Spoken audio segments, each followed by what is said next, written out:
Un mapa. Eso era todo lo que quedaba. Un trozo de pergamino amarillento, enrollado y atado con una cinta de cuero desgastada, que descansaba bajo la luz brillante de una casa de subastas en Londres. Corría el año 2007 y habían pasado exactamente 20 años desde que su creador, el legendario cartógrafo Arthur Vance, desapareciera en las misteriosas aguas del Caribe. El mapa del galeón español San Espectro no era solo una reliquia, era un mito, la última pieza de un rompecabezas que nadie había logrado resolver. Para el mundo, representaba la promesa de un tesoro perdido, una aventura de otra época. Para un joven sentado entre los postores, representaba algo mucho más profundo, la única conexión tangible con el abuelo que apenas conoció, y cuya ausencia había definido a su familia durante 2 décadas de silencio y dolor. Leo Vance no era un aventurero. Era un historiador, un hombre de archivos y bibliotecas, cuyo mundo se construía con datos y hechos contrastados, no con leyendas de piratas. A sus 25 años, sentía una admiración casi reverencial por la figura mítica de Arthur, un hombre que parecía haber vivido varias vidas en una sola. Mientras los coleccionistas a su alrededor veían una inversión o un trofeo, Leo veía el legado de su familia encapsulado en esa tinta desvaída. Había ahorrado durante años, vendiendo algunas posesiones heredadas, todo para tener la oportunidad de recuperar ese fragmento de su historia personal. Estaba allí no por el oro del San Espectro, sino por la memoria de un fantasma, una motivación puramente romántica que lo hacía sentir ingenuo y vulnerable en esa sala llena de tiburones. La subasta comenzó con una tensión palpable. El martillero describió el mapa con una voz grandilocuente, exaltando su procedencia y el misterio que lo rodeaba. Las pujas subieron rápidamente, superando con creces la estimación inicial. Leo sentía el corazón martilleándole en el pecho con cada nueva oferta. Un hombre de traje oscuro, sentado en la primera fila, parecía decidido a llevárselo, pujando con una calma fría y profesional. Leo, por su parte, pujaba con desesperación, cada gesto un acto de fe y un desafío a sus propios límites financieros.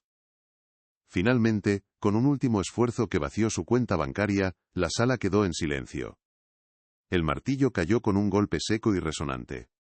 Vendido. El mapa era suyo. Una oleada de alivio y un terror paralizante lo invadieron al mismo tiempo. De vuelta en su pequeño y abarrotado estudio en el centro de Londres, el contraste con la opulencia de la casa de subastas era abrumador. El olor a libros viejos y polvo llenaba el aire. Con un cuidado casi quirúrgico, Leo desenrolló el mapa sobre su escritorio de trabajo. Era aún más impresionante de cerca. El pergamino era grueso y frágil al tacto, las costas dibujadas con una precisión asombrosa. Monstruos marinos fantásticos se retorcían en los márgenes y una rosa de los vientos adornaba una esquina. Una línea roja y audaz serpenteaba a través de las islas, marcando la ruta hacia la supuesta ubicación del naufragio. Para Leo, era como sostener el alma de su abuelo en sus manos, un diálogo silencioso a través del tiempo, sin saber que la conversación estaba a punto de volverse aterradoramente real. La noche avanzaba y, mientras examinaba cada detalle con una lupa, un descuido lo cambió todo. Su codo tropezó con un vaso que contenía un líquido de limpieza para documentos antiguos, derramando una pequeña cantidad sobre una sección del mapa. El pánico se apoderó de él. Acababa de gastar los ahorros de su vida en esa reliquia, y en cuestión de segundos, podría haberla dañado irreparablemente. Actuó con rapidez, secando el líquido con un paño suave, pero una mancha húmeda persistía. Recordó haber leído en sus estudios de archivística que la luz ultravioleta podía usarse para detectar daños químicos en pergaminos antiguos sin causar más deterioro.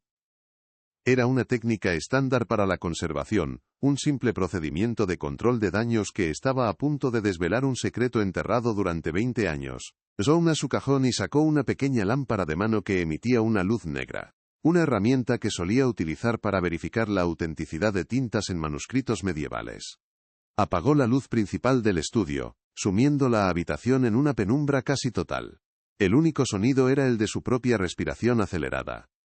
Encendió la lámpara UV, y un cono de luz violeta y fantasmal se proyectó sobre el mapa. Al principio, solo vio la mancha del líquido derramado, que brillaba débilmente. Pero a medida que movía la luz por la superficie del pergamino, su corazón se detuvo. Algo más comenzó a brillar. Líneas finas, casi imperceptibles, que no estaban allí antes, aparecieron con una luminiscencia azulada y espectral, como venas secretas latiendo bajo la piel del documento. No era una mancha. Era una ruta. Una segunda ruta completamente diferente, oculta a simple vista, que se superponía a la original como un fantasma cartográfico. Con la mano temblorosa, Leo siguió el resplandor azul. Mientras que la línea roja se dirigía hacia aguas relativamente seguras, conocidas por ser cementerios de galeones, esta nueva senda se desviaba bruscamente hacia el sur, apuntando directamente a una de las zonas más peligrosas y temidas del Caribe, la Fosa del Diablo. Un lugar notorio por sus corrientes traicioneras y sus tormentas impredecibles, un abismo del que pocos marineros regresaban. Era el último lugar donde se había registrado la posición del barco de su abuelo, antes de que el silencio se lo tragara para siempre.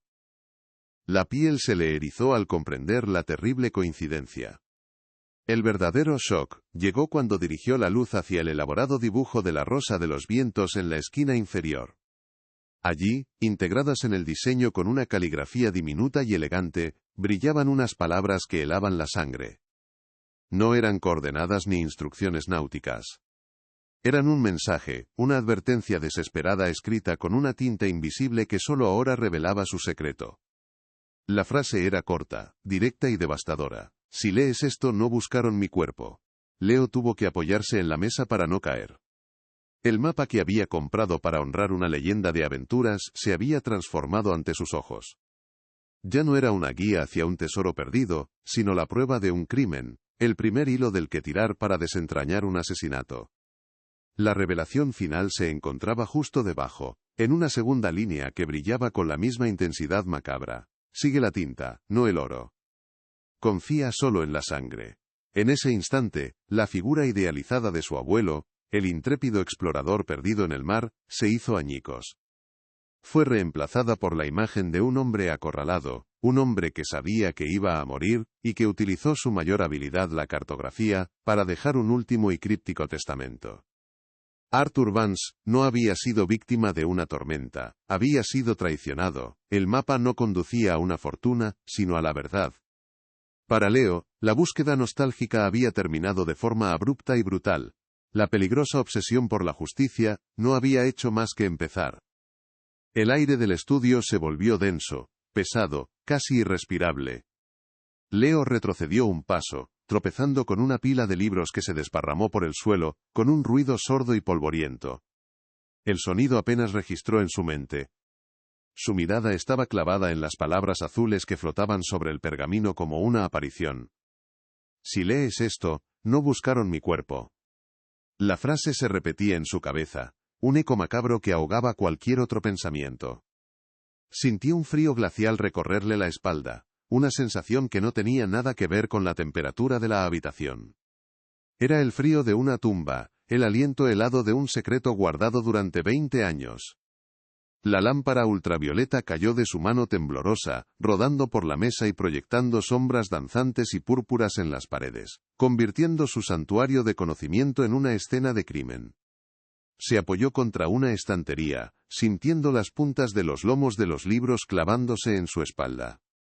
Necesitaba un ancla, algo sólido que le impidiera disolverse en la incredulidad y el pánico. El mapa ya no era una reliquia familiar, era una acusación. Cada línea, cada curva dibujada por la mano de su abuelo, ahora parecía un grito de auxilio silenciado. La leyenda del intrépido Arthur Vance, el explorador que desafió a los mares, y fue reclamado por ellos en un acto heroico y trágico, se desmoronó en un instante. En su lugar, surgió la imagen de un hombre traicionado, un hombre que sabía que su final estaba cerca y que, en un último acto de genialidad y desesperación, había convertido su obra maestra en un testamento, en un mensaje en una botella lanzado a través del océano del tiempo. El segundo mensaje resonaba con una fuerza aún más personal y aterradora: sigue la tinta, no el oro, confía solo en la sangre, la sangre. Esa palabra lo golpeó con la fuerza de una revelación. El mensaje no era para el mundo, ni para un futuro cazador de tesoros, era para su familia, era para él. Arthur no podía confiar en sus socios, ni en las autoridades, ni en nadie más que en su propio linaje. Leo sintió el peso de esa confianza depositada en él, una carga abrumadora que se extendía a lo largo de 2 décadas de luto y mentiras. De repente, la compra del mapa en la subasta dejó de ser un acto nostálgico. Se sintió como el destino, como si la mano invisible de su abuelo lo hubiera guiado hasta ese preciso momento, hasta esa luz violeta que desvelaba la verdad. El shock inicial comenzó a ceder, reemplazado por una oleada de furia fría y lúcida. Alguien había asesinado a su abuelo. Alguien lo había arrojado a una tumba anónima en el vasto Caribe, y luego había construido un monumento a su memoria, tejiendo una mentira piadosa que su familia había aceptado durante 20 años. La figura de Arthur, antes un fantasma admirable pero distante, se volvió dolorosamente real. Podía casi sentir su presencia en la habitación, la urgencia en su caligrafía invisible, la desesperación de un hombre que intentaba dejar un rastro que solo alguien con su sangre podría encontrar y sobre todo, comprender. La búsqueda de un tesoro se había convertido en la caza de un asesino, y Leo, el historiador de archivo, se encontró de repente en el centro de una conspiración que había permanecido latente durante toda su vida. Su primer impulso, casi instintivo, fue coger el teléfono. Tenía que decírselo a su abuela, Isabela. Ella había vivido más tiempo que nadie, con la incertidumbre, con el dolor sordo de no tener un cuerpo que llorar, de no tener un final, para su historia de amor. Pero mientras sus dedos marcaban el número, una duda paralizante lo detuvo. ¿Cómo podía soltar una bomba así en la frágil paz que ella había construido durante años? Decirle que el hombre que amaba no se perdió en una tormenta, sino que fue traicionado y asesinado, ¿le traería consuelo o la destruiría por completo? La advertencia de su abuelo resonó de nuevo. Confía solo en la sangre. ¿Podría confiar siquiera en compartir la carga de esa verdad con la mujer que más había sufrido por la mentira? Finalmente, la necesidad de compartir el peso fue más fuerte que el miedo. Pulsó el botón de llamada y escuchó el tono, cada pitido un martillazo en el silencio de su estudio. La voz de Isabella al otro lado sonó cansada pero cálida, la voz de una mujer que había aprendido a vivir con sus fantasmas. Leo intentó hablar pero las palabras se atascaron en su garganta. ¿Cómo empezar? Abuela, ¿he comprado el mapa de Arthur? O directamente, abuela, creo que asesinaron al abuelo. Optó por un torpe rodeo, explicando con voz temblorosa lo de la subasta, la emoción de tener el mapa en sus manos, y luego, con el corazón encogido, el accidente con el líquido y el descubrimiento bajo la luz ultravioleta. Hablaba deprisa, tropezando con las frases, como si la velocidad pudiera mitigar el impacto del golpe que estaba a punto de asestar. Hubo un largo silencio al otro lado de la línea, un silencio tan profundo que Leo pensó que la llamada se había cortado. Cuando Isabella finalmente habló, su voz era un susurro frágil, teñido de una incredulidad dolorosa. ¿Una ruta secreta? ¿Un mensaje? Leo querido, sé lo mucho que admirabas a tu abuelo, pero a veces la imaginación nos juega malas pasadas. Era un hombre de historias, de leyendas. Quizás esto es solo uno de sus juegos, una última broma para los que vinieran después. Ella no lo creía, o más bien, no quería creerlo. Aceptar la versión de Leo significaba profanar 20 años de duelo, reabrir una herida que nunca había cicatrizado del todo, y enfrentarse a una realidad mucho más cruel que la que había aceptado. Leo insistió, su voz ganando una urgencia desesperada. Le leyó las palabras exactas. Si lees esto, no buscaron mi cuerpo. Pudo oír la respiración entrecortada de su abuela, un pequeño sonido de dolor agudo. Pero la negación es un escudo poderoso. Basta, Leo, dijo ella, su tono ahora más firme, casi severo. Tu abuelo se perdió en el mar. Hubo una investigación, testigos, un informe oficial. No remuevas el pasado. No hagas esto. No a mí, no a su memoria. La llamada terminó poco después, dejando a Leo con una sensación de aislamiento aún más profunda. Su abuela, la persona que él pensaba que sería su principal aliada, había rechazado la verdad para protegerse del dolor. El escudo que había construido alrededor de su corazón era demasiado grueso para que la verdad pudiera penetrarlo. Colgó el teléfono y se quedó mirando el aparato, sintiéndose completamente solo. La advertencia de su abuelo ahora tenía un significado nuevo y amargo. Confía solo en la sangre, no era solo una instrucción, era una profecía de su soledad en esta búsqueda, nadie más le creería. El mundo había aceptado la historia oficial, y su propia familia prefería la comodidad de una mentira trágica a la brutalidad de una verdad violenta. Estaba solo contra una mentira de 20 años, y contra quienquiera que la hubiera creado. La ingenuidad romántica con la que había entrado en la casa de subastas se había evaporado por completo, reemplazada por una determinación sombría y acerada. Ya no se trataba de honrar una leyenda sino de vengar a un hombre.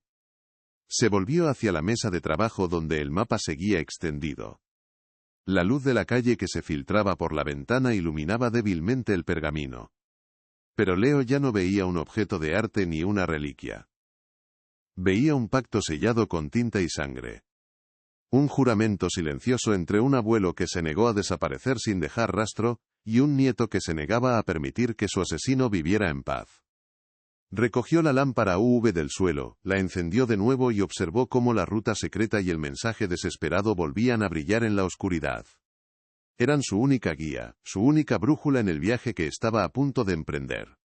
Ya no era un historiador estudiando el pasado, era un protagonista forzado a desenterrarlo. La promesa que se hizo a sí mismo en ese momento no fue grandilocuente ni heroica. Fue una promesa silenciosa, forjada en el dolor y la rabia. Seguiría la tinta. Encontraría esa cueva submarina, esa tumba vacía, esa verdad que su abuelo había sacrificado su vida para preservar. No sabía a qué se enfrentaba, ni cuán peligrosa era la gente que había silenciado a Arthur Vance, pero una cosa era segura. El fantasma del San Espectro ya no importaba. El único tesoro que Leo Vance buscaría a partir de ahora sería la justicia, sin importar el precio.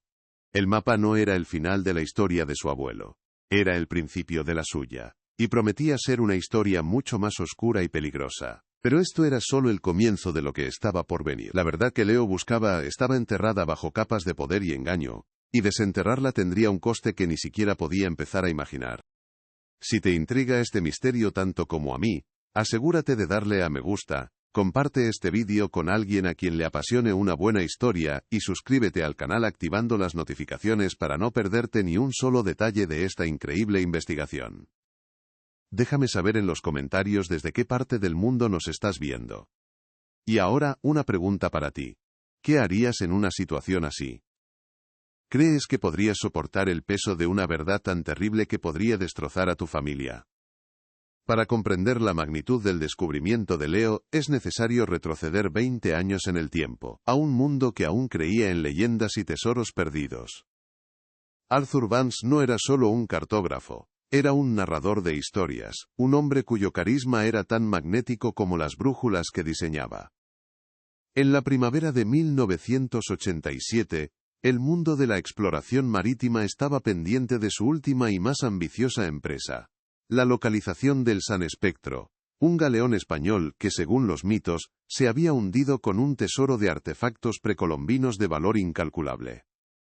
Arthur era la encarnación del aventurero romántico, un hombre que parecía haber salido de las páginas de una novela de Julio Verne, con una sonrisa fácil y una pasión contagiosa que atraía tanto a inversores como a soñadores. Su reputación era impecable, su pericia, legendaria. Detrás del explorador intrépido, sin embargo, existía un hombre profundamente familiar. Arthur estaba casado con Isabella, su ancla en la realidad. La mujer a la que escribía cartas poéticas desde los rincones más remotos del planeta. Esas cartas, ahora guardadas en una caja de madera de sándalo, no hablaban de oro ni de gloria, sino de la nostalgia por el olor del café de su cocina, de las ganas de volver a casa para ver crecer a su hijo, el padre de Leo. Para su familia, Arthur no era un mito, sino un marido y un padre cuya ausencia se sentía como un vacío físico, un silencio, en la mesa del desayuno. Su amor por el mar era inmenso, pero su devoción por Isabella era el verdadero norte en su brújula personal, un hecho que hacía su última partida aún más dolorosa y difícil de comprender para los que dejó atrás.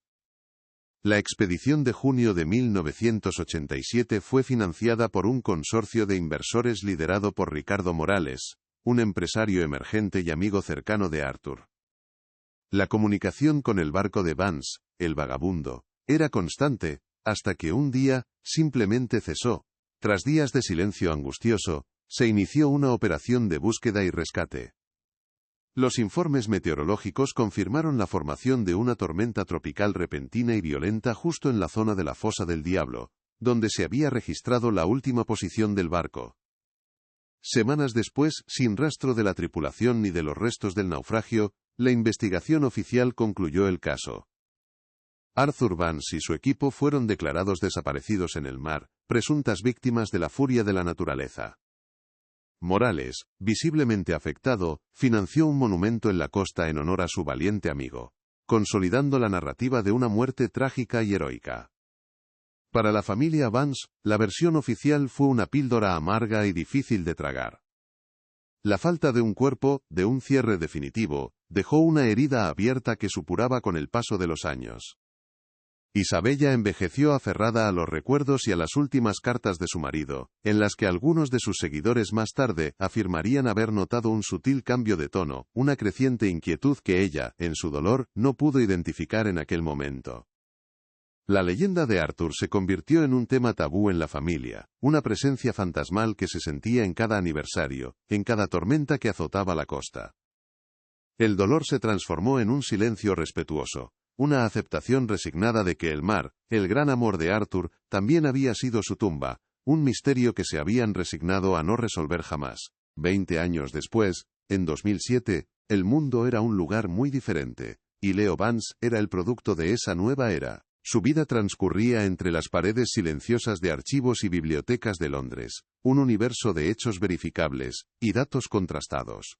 A sus 25 años, era un historiador metódico y brillante, pero profundamente introvertido, más cómodo con manuscritos medievales que con las complejidades de las relaciones humanas. Su pequeño estudio, abarrotado de libros hasta el techo, era su refugio, un lugar donde el caos del mundo exterior se ordenaba en cronologías y referencias.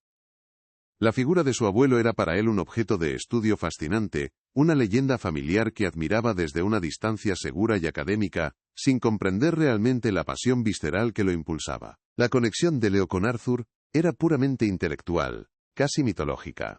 No tenía recuerdos propios de él, solo las historias que su abuela le contaba en susurros, y las fotografías en blanco y negro de un hombre sonriente con la mirada perdida en el horizonte. Esta desconexión alimentaba en Leo un sentimiento de estar a la sombra de un gigante, una sensación de que le faltaba una pieza fundamental de su propia identidad. La noticia de que el mapa del San Espectro salía a subasta fue, para él, una oportunidad única. No buscaba oro ni aventuras, buscaba un puente, una conexión tangible con el fantasma que había definido a su familia. Recuperar ese mapa era una forma de reclamar una parte de su herencia, de intentar comprender al hombre detrás del mito, sin saber que estaba a punto de desenterrar sus secretos más oscuros. Mientras tanto, Ricardo Morales se había convertido en una figura de la alta sociedad internacional. Su fortuna, cimentada inicialmente en inversiones de riesgo como la de Arthur, se había multiplicado exponencialmente. Ahora, a sus 70 años, era un filántropo aclamado, presidente del Consorcio de Antigüedades Marítimas, una organización aparentemente dedicada a la preservación del patrimonio submarino. Su imagen pública era la de un hombre sabio y generoso, que a menudo recordaba con una calculada nostalgia a su querido amigo Arthur, lamentando la temeridad que le costó la vida.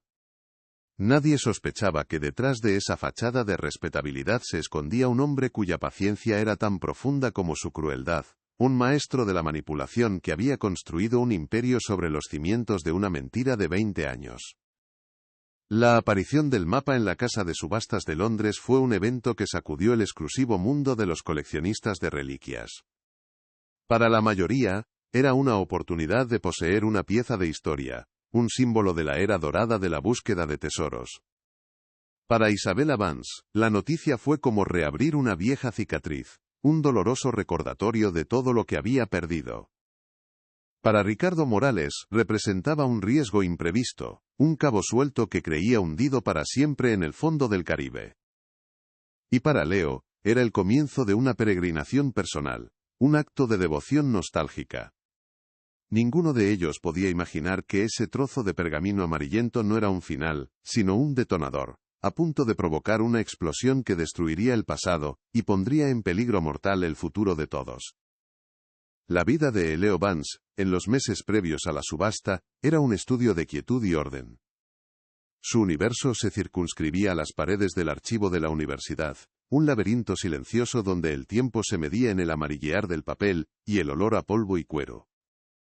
Cada día era una rutina metódica: catalogar, investigar, escribir notas a pie de página.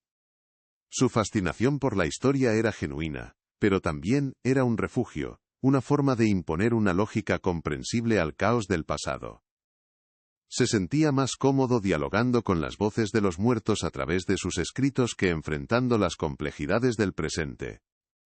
La figura de su abuelo, Arthur, era la única anomalía en su mundo ordenado, una leyenda de horizontes sin fin, que contrastaba brutalmente con su propia existencia contenida, alimentando un complejo de inferioridad que lo impulsaba a buscar una conexión, cualquier conexión, con ese legado inalcanzable.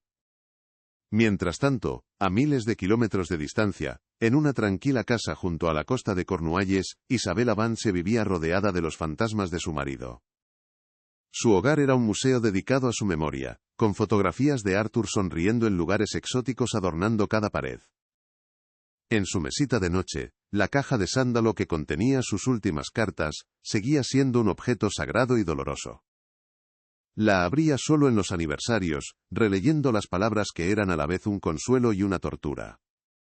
A lo largo de 20 años había aprendido a vivir con la narrativa oficial de la tormenta. Era una historia limpia, trágica pero noble, que le permitía llorar a un héroe en lugar de enfrentarse a la posibilidad de algo más oscuro. La incertidumbre de no tener un cuerpo había sido una herida abierta, pero la versión del accidente era el vendaje que, aunque frágil, le permitía seguir adelante sin desmoronarse por completo. El escenario de la futura confrontación, la isla ficticia de San Cristóbal en el Caribe, respiraba a su propio ritmo, ajeno a los dramas que se gestaban en Londres. De día, era un paraíso de postal para los turistas, con playas de arena blanca y aguas turquesas. Pero para los locales, el mar era una entidad viva y peligrosa, un guardián de secretos y un cementerio de barcos. Las historias de galeones hundidos y tesoros perdidos eran el pan de cada día, leyendas contadas en los bares del puerto que atraían a un flujo constante de soñadores, aventureros y charlatanes. La fosa del diablo en particular, era un lugar del que se hablaba en susurros, una zona tabú que los pescadores más experimentados evitaban, convencidos de que las corrientes traicioneras y las tormentas súbitas no eran meros fenómenos meteorológicos, sino el aliento de algo mucho más antiguo y malévolo. En este entorno, la arqueóloga marina Elena Santiago trabajaba con una dedicación feroz y una paciencia infinita. Su misión no era encontrar oro, sino preservar la historia que yacía en el lecho marino.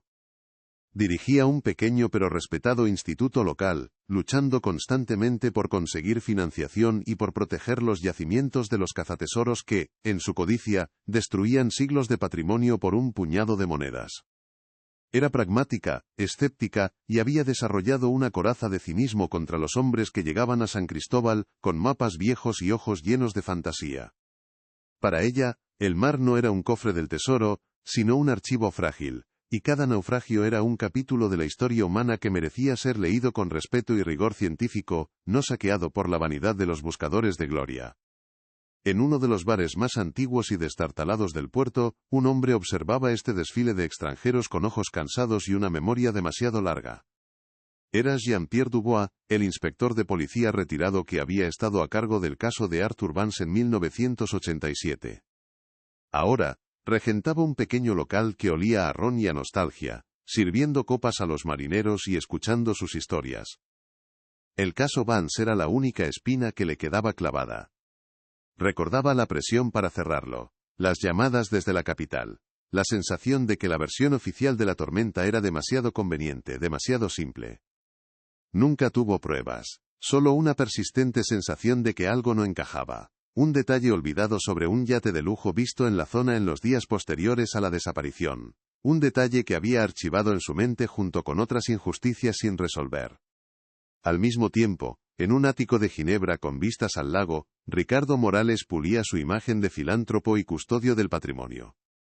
Presidía galas benéficas para la preservación de los océanos, donando sumas considerables a museos y universidades, a menudo mencionando con una estudiada tristeza el nombre de su querido amigo Arthur Vance, un recordatorio constante de los peligros que acechan a los valientes. Su consorcio de antigüedades marítimas era una fachada impecable, una organización que le otorgaba acceso y legitimidad en el mundo del arte y la arqueología, mientras operaba en las sombras como una red de contrabando de élite.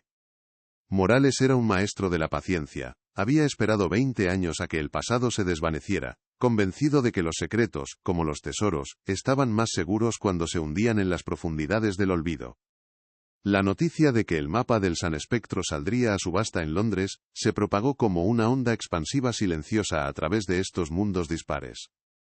Para Ricardo Morales, fue una alarma, un cabo suelto que creía cortado para siempre, y que ahora amenazaba con salir a la superficie. Para Elena Santiago, fue una noticia irrelevante, otra pieza de folclore para millonarios excéntricos. En San Cristóbal, Dubois escuchó el rumor y el nombre, Vance, le provocó un escalofrío familiar, removiendo cenizas que creía frías. Para Isabella, fue un doloroso recordatorio, una invitación a un pasado que había luchado por sellar. Y para Leo, fue una llamada. Una oportunidad, quizás la última, de tocar el alma de su abuelo, de poseer un fragmento de la leyenda que había definido y atormentado a su familia durante 2 décadas de silencio. Así, los hilos del destino comenzaron a tensarse en las semanas previas a la subasta. Cada personaje estaba en su lugar, anclado en su presente, sin saber que un joven historiador en Londres estaba a punto de realizar un acto de compra que no solo vaciaría su cuenta bancaria, sino que también haría colisionar sus mundos de forma violenta e irrevocable.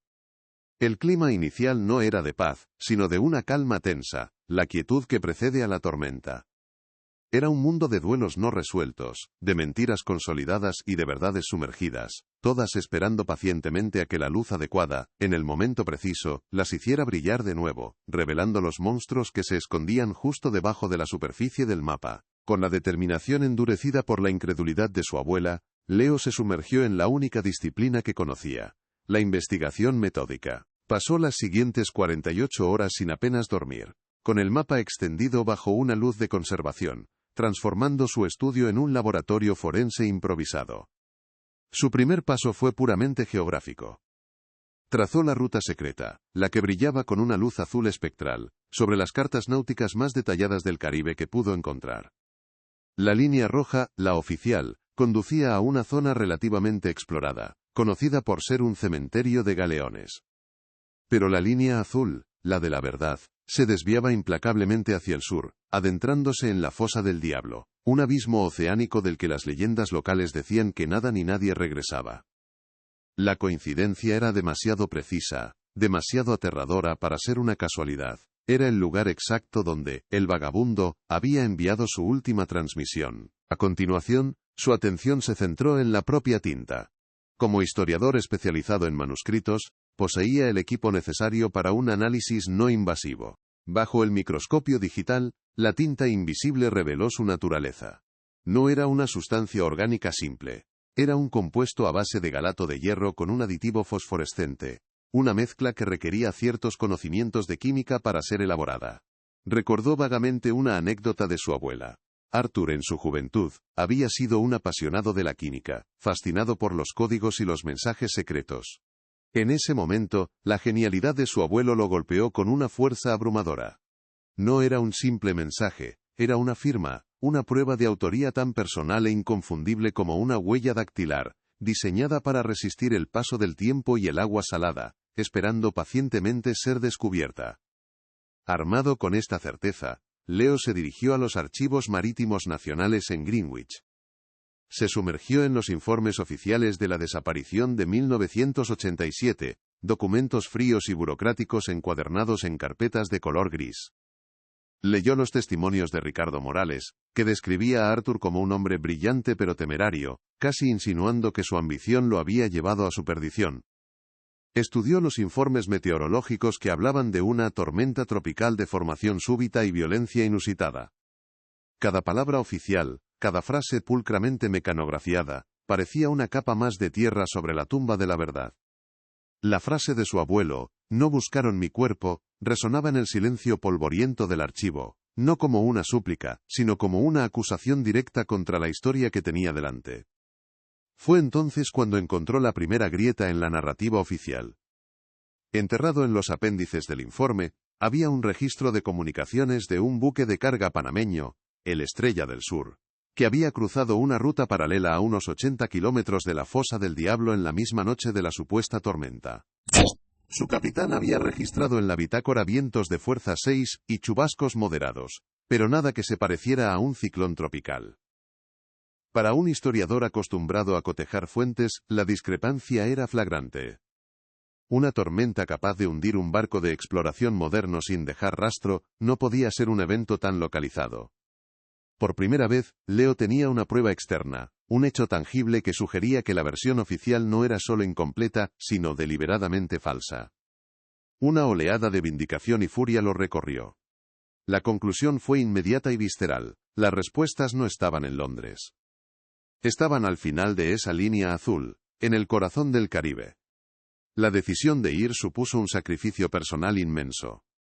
Había gastado los ahorros de toda su vida en el mapa. Para financiar el viaje y el equipo necesario, tuvo que tomar una decisión dolorosa.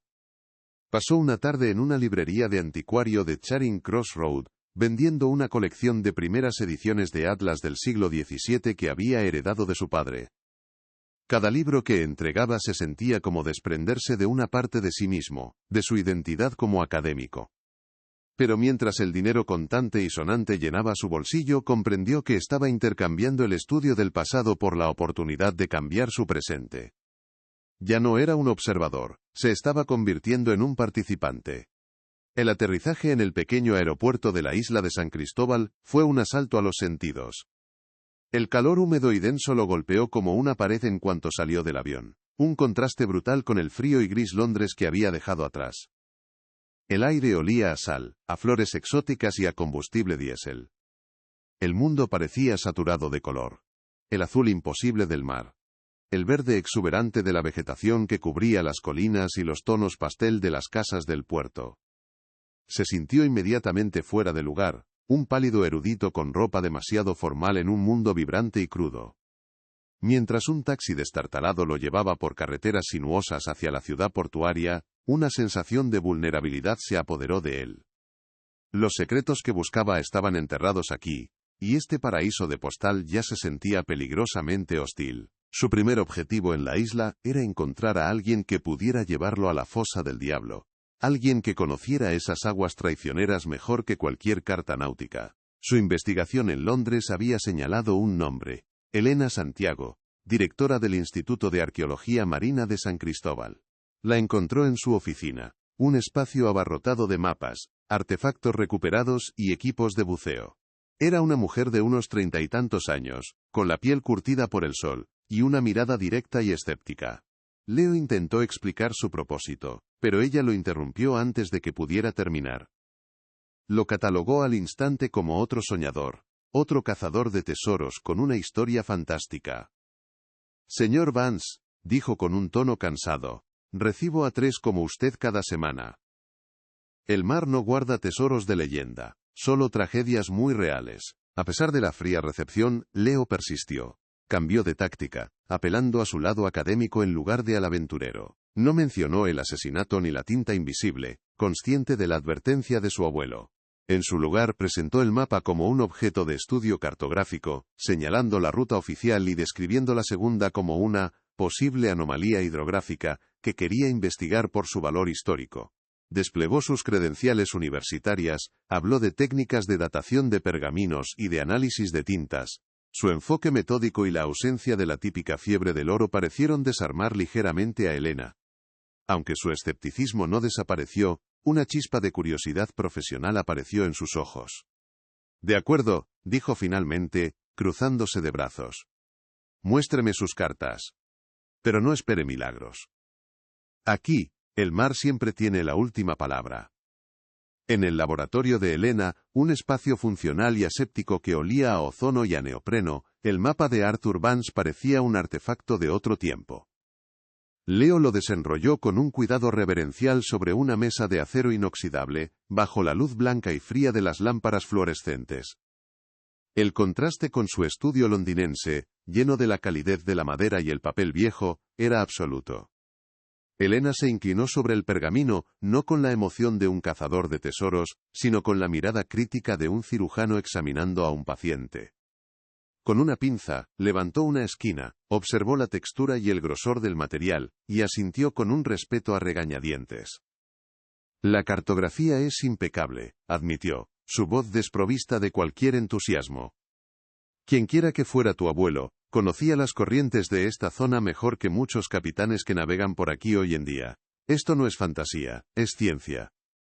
Leo esperó conteniendo la respiración mientras ella seguía la ruta oficial, la línea roja con el dedo. Aquí, dijo Elena tocando el final del trazado. El Banco de la Plata. Un verdadero cementerio de barcos. Hemos realizado 3 sondeos completos en los últimos 5 años. Hay galeones, sí. Pero ninguno es el Pamponi, San Espectro. Y lo más importante, no hay rastro de un barco moderno como el Vagabundo. Fue entonces cuando Leo, con el corazón martilleándole en el pecho, le pidió que apagara las luces. En la penumbra del laboratorio, encendió su pequeña lámpara UV. La ruta azul cobró vida, un río de luz fantasmal que serpenteaba sobre el pergamino. El escepticismo en el rostro de Elena no se desvaneció, pero se transformó. Sus ojos, antes llenos de hastío, se abrieron con una mezcla de asombro y una intensa curiosidad profesional. El silencio en la habitación se volvió denso, cargado de posibilidades. Sin decir una palabra, Elena se giró hacia el gran monitor de su ordenador. Con una rapidez y eficiencia que hipnotizaron a Leo, introdujo las coordenadas que marcaba la ruta secreta. En la pantalla apareció un detallado mapa batimétrico en 3 dimensiones del lecho marino. La línea azul se superponía perfectamente a una formación geológica que ella conocía bien pero que siempre había evitado. La boca del diablo, susurró, más para sí misma que para Leo. Es un sistema de cuevas submarinas en el borde mismo de la fosa. Las corrientes de entrada y salida son impredecibles y letales. Ningún equipo de investigación serio se arriesga a entrar ahí. La versión oficial dice que tu abuelo desapareció en una tormenta, pero si siguió esta ruta se dirigía directamente hacia una trampa mortal mucho más segura que cualquier huracán. Mientras Elena seguía analizando los datos, la mirada de Leo se desvió hacia un tablón de corcho en la pared, cubierto de notas y fotografías. Una de ellas le llamó la atención. Una imagen algo descolorida de una Elena mucho más joven, sonriendo junto a un hombre mayor con el mismo pelo oscuro y la misma mirada decidida. Ambos llevaban trajes de buceo. ¿Tu padre?, preguntó Leo en voz baja. Elena se tensó por un instante y luego su rostro se suavizó con una tristeza familiar. Sí, respondió, su voz perdiendo su filo profesional. Era un buceador de perlas, uno de los mejores de la isla. Se perdió en estas aguas hace 15 años. Lo buscaron durante semanas. Nunca encontraron nada. Oficialmente, fue arrastrado por una corriente cerca de la fosa del diablo. En ese instante, la distancia entre ellos se evaporó, reemplazada por un frágil puente de dolor compartido. Esa confesión lo cambió todo. Elena se apartó del ordenador y se quedó mirando el mapa. Pero ahora su expresión era diferente. Ya no veía solo un problema científico o la fantasía de un extranjero. Veía un eco de su propia historia, una oportunidad de dar a alguien el cierre que a ella siempre se le había negado. La búsqueda de Leo se había vuelto personal para ella también. Necesitaremos mi barco, el Guardián, dijo finalmente, su tono ahora firme y resuelto. Y el mejor equipo de espeleobuceo que pueda conseguir. Pero tienes que entender algo, Leo. Ahí abajo, las leyendas y los mapas no sirven de nada. Confiarás en mi experiencia, o ambos acabaremos como mi padre y tu abuelo. ¿Entendido? Leo solo pudo asentir, sintiendo por primera vez que no estaba solo en su búsqueda. Los 2 días siguientes fueron un torbellino de actividad febril que contrastaba con la lenta vida de la isla. Leo observó, sintiéndose a la vez inútil y fascinado, cómo Elena preparaba la expedición con una precisión militar. supervisó la carga de tanques de Trimix para inmersiones profundas, revisó los circuitos de los rebreathers que les permitirían permanecer bajo el agua durante horas, y calibró el sonar de barrido lateral que acoplaron a la proa de El Guardián. Le enseñó a Leo los fundamentos del buceo en cuevas, las señales manuales, los protocolos de emergencia, la importancia de la línea de vida. Para Leo, que había pasado su vida entre libros, el peso del equipo, el olor del metal y el lenguaje técnico de la supervivencia, eran un mundo nuevo y aterrador. La teoría de su investigación se estaba convirtiendo en una práctica peligrosamente real. El descenso fue como entrar en otro universo. En el momento en que el agua los envolvió, el ruidoso mundo de la superficie desapareció, reemplazado por un silencio profundo, roto solo por el sonido rítmico de su propia respiración a través de los reguladores. El sol del Caribe penetraba los primeros metros, creando un espectáculo de luces danzantes en un azul turquesa. Pero a medida que descendían, el color se desvanecía en un índigo profundo y luego en una negrura casi total. El haz de sus potentes linternas cortaba la oscuridad, iluminando un paisaje lunar de rocas volcánicas y arena blanca. La presión aumentaba, un abrazo constante y pesado.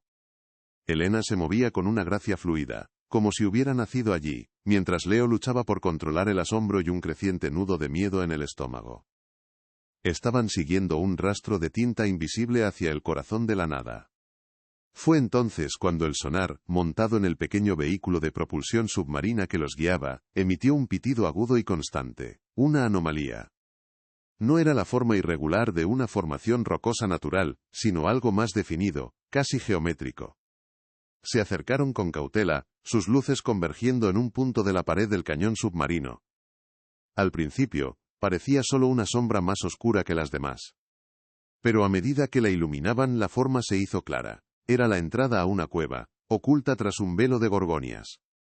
Y en la roca que flanqueaba la abertura, apenas visibles bajo décadas de crecimiento marino, había unas marcas. Unas tallas deliberadas. Y justo en el umbral de la oscuridad impenetrable de la cueva, un objeto metálico reflejó la luz de sus linternas con un destello repentino y cegador. No estaban solos. O al menos, no habían sido los primeros en llegar. El destello metálico que había captado su atención no era un despojo cualquiera del mar. A medida que se acercaban, la forma se definió bajo el haz de sus linternas. Era una brújula de latón macizo, de un modelo antiguo y exquisito. Leo sintió un nudo en la garganta al reconocerla. Era idéntica a la que su abuelo sostenía en la fotografía más famosa que se conservaba de él, una imagen que había adornado la chimenea de su casa durante toda su infancia. Estaba incrustada deliberadamente en una grieta junto a la entrada de la cueva, como un marcador silencioso.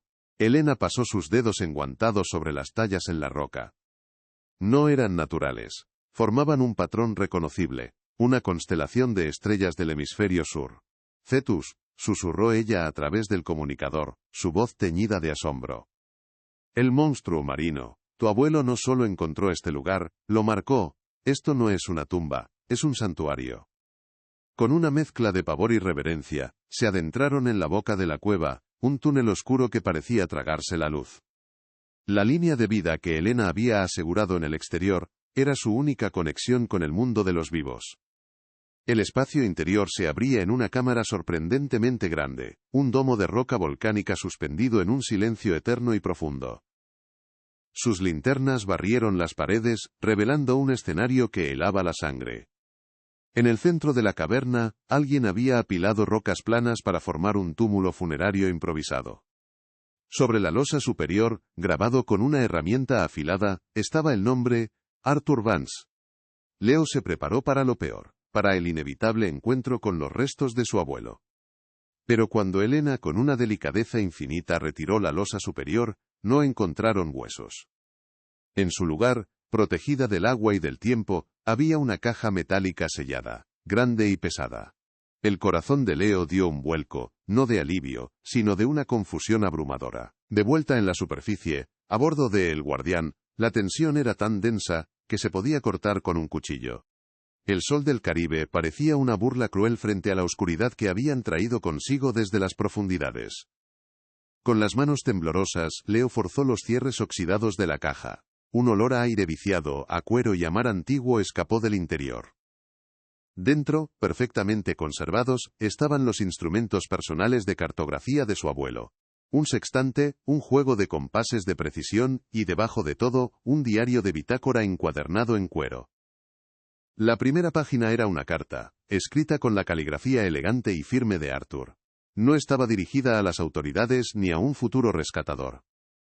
Comenzaba con las palabras: «Para mi hijo, por si la sangre te guía hasta aquí». Leo sintió que las lágrimas le quemaban los ojos.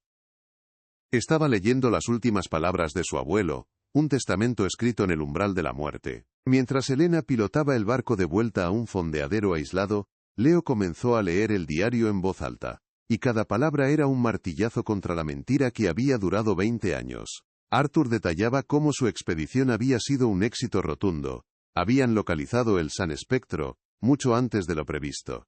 Pero el tesoro no era un cargamento de oro español, como decía la leyenda. Era algo mucho más valioso y único. El corazón de obsidiana, un artefacto precolombino de un valor incalculable, que se rumoreaba que era la clave para encontrar una ciudad perdida. La emoción inicial de Arthur en las páginas del diario se fue transformando gradualmente en una creciente inquietud.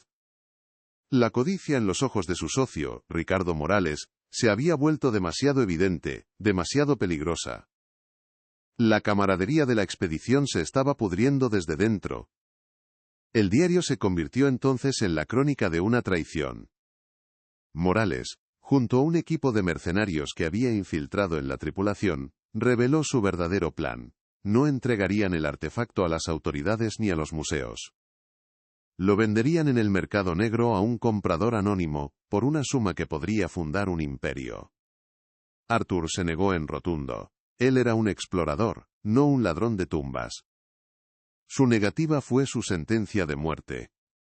El diario describía con una claridad escalofriante cómo Morales y sus hombres tomaron el control del barco por la fuerza, asesinando a los miembros de la tripulación que se mantuvieron leales a Arthur.